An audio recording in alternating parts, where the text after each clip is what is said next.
Hi again. So here I am back in my kitchen.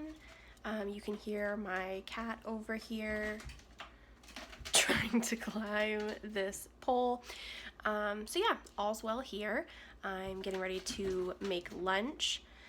We are going to have some gnocchi with tomatoes and sausage, in this case kielbasa. Again, not the healthiest recipe, but something that's really easy to cook and really tasty. So perfect on snowy quarantine days. Okay, over here I have some stuff started on the stove. I have a small pot of salted water that I'm going to be bringing to a boil for the gnocchi. And then over here I have my cast iron skillet. I have about a tablespoon of oil in the bottom of that as it's heating up. Over here I have all the ingredients that I need for the recipe. I have the gnocchi, some small grape tomatoes, olive oil, salt, pepper, and basil. This is the kielbasa that I'm using, just a turkey kielbasa. You can use any sausage in this.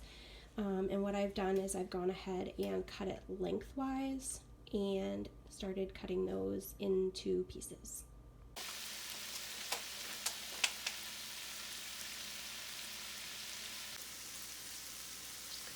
So the kielbasa is over here in the pan. You can hear that sizzling noise that it's making. That's how we know that the pan is hot enough. You can use a spatula and you're going to just kind of move it around every once in a while. You want the kielbasa to kind of get like a nice roasted color on the side, like that brownness. So you're going to just want to move it every once in a while to make sure that it gets cooked on all the sides.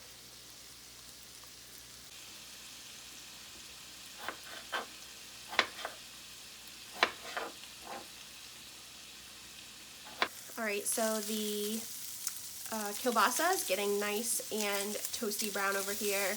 We have the skillet cooking between a low to medium heat.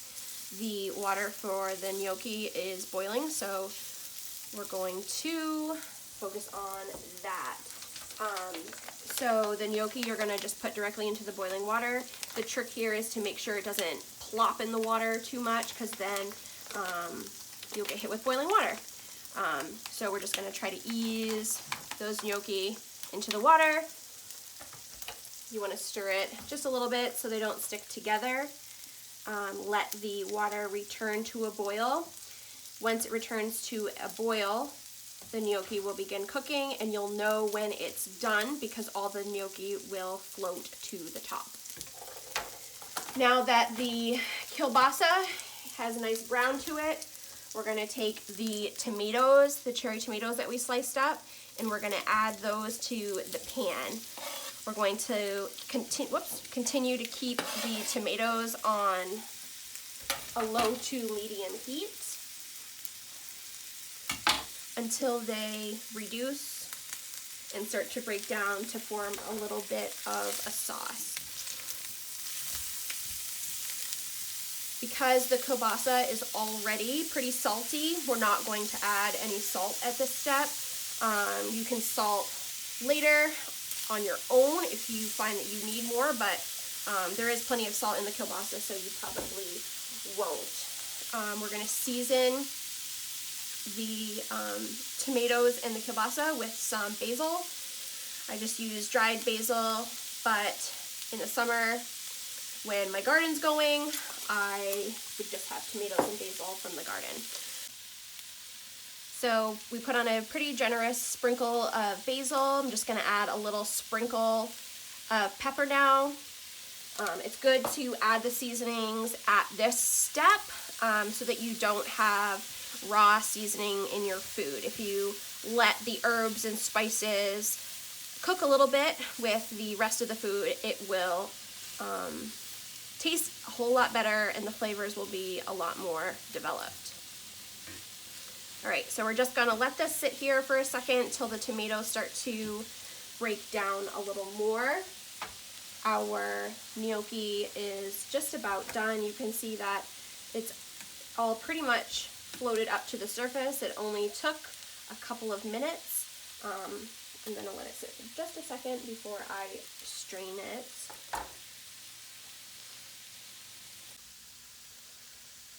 So the tomatoes are really starting to break down here. You can see how there's some tomato juice in the bottom of the pan. This has only really taken 2 to 3 minutes for this to happen. Meanwhile, I did take the gnocchi off the heat and drained it in the sink. So now I'm going to take the gnocchi that I drained, and you're gonna put it right in with the kielbasa and the tomatoes.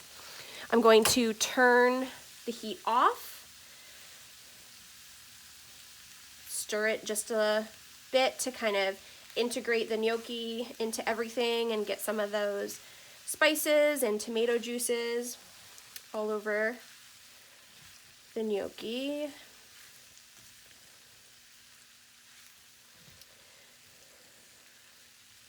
And then you could stop here if you wanted to, but one thing that I really love with this recipe is Parmesan cheese.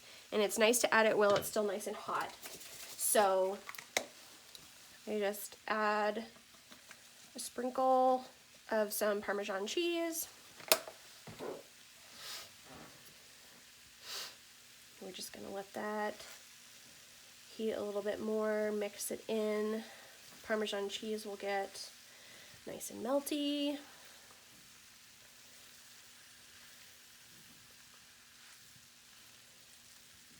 And there you have it. We'll go ahead and remove this pan from the heat and let it cool a little bit, and then go ahead and eat. So one of the things that I really like about this dish is not only is it super, super easy and doesn't require very many ingredients, but it's really customizable.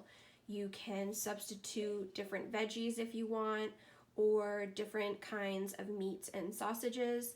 Because we used a kielbasa product that's already cooked, you don't have to pay attention to the internal temperature. You don't really have to worry about that as much, because all we're really doing is heating up the meat and getting a little bit of a sear on the outside.